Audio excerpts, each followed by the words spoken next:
ಸಿದ್ದರಾಮಯ್ಯನವ್ರಿಗೆ ಹೇಳ್ದೆ, ಏನ್ರಿ ಮೊದಲು ನೀವು ಸಿದ್ದರಾಮಯ್ಯ ಭಾಳ ಚಲೋ ಇದ್ರಿ, ಈ ಕಡೆ ಭಾಳ ಅದಿ ಬಿಟ್ರಿ ನೋಡಿ.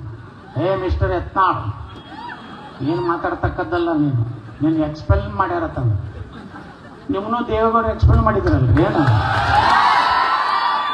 ಅವಾಗ ಅವರು ಎಲ್ಲ ಏನಂದೇ ಅಂತ ಕೇಳಿದ್ರು. ಏನಂದೆ ಮಿಸ್ಟರ್ ಯತ್ನಾಳ್? ಏನಿಲ್ಲ ಸರ, ತಮ್ಮನ್ನ ದೇವೇಗೌಡರು ಎಕ್ಸ್ಪೆಲ್ ಮಾಡಿದ್ರು. ಹೌದು. ಯಡಿಯೂರಪ್ಪನೂ ಬಿಜೆಪಿಯವರು ಎಕ್ಸ್ಪೆಲ್ ಮಾಡಿದ್ರು. ಹೌದು. ಕುಮಾರಸ್ವಾಮಿ ಅವ್ರನ್ನು ದೇವೇಗೌಡರು ಎಕ್ಸ್ಪೆಲ್ ಮಾಡಿದ್ರು. ಹೌದು. ಆ 3 ಮಂದಿ ಎಕ್ಸ್ಪೆಲ್ ಆದವ್ರು ಮುಖ್ಯಮಂತ್ರಿ ಆಗಿರಲಿಲ್ಲ ತಂದ. 4ನೇದವ ನಾನೇ ಎಕ್ಸ್ಪೆಲ್ ಆದವ, ನಾನೇ ಮುಖ್ಯಮಂತ್ರಿ ಆಗ್ತೀನಿ. ಯಾಕಾಗ್ಬಾರ್ದು? ಯಾಕೆ ಕರ್ನಾಟಕದ ಮುಖ್ಯಮಂತ್ರಿ ಅವರೇ ಆಗ್ತಾರೆ? ಗುತ್ತಿಗೆ ಐತೇನು?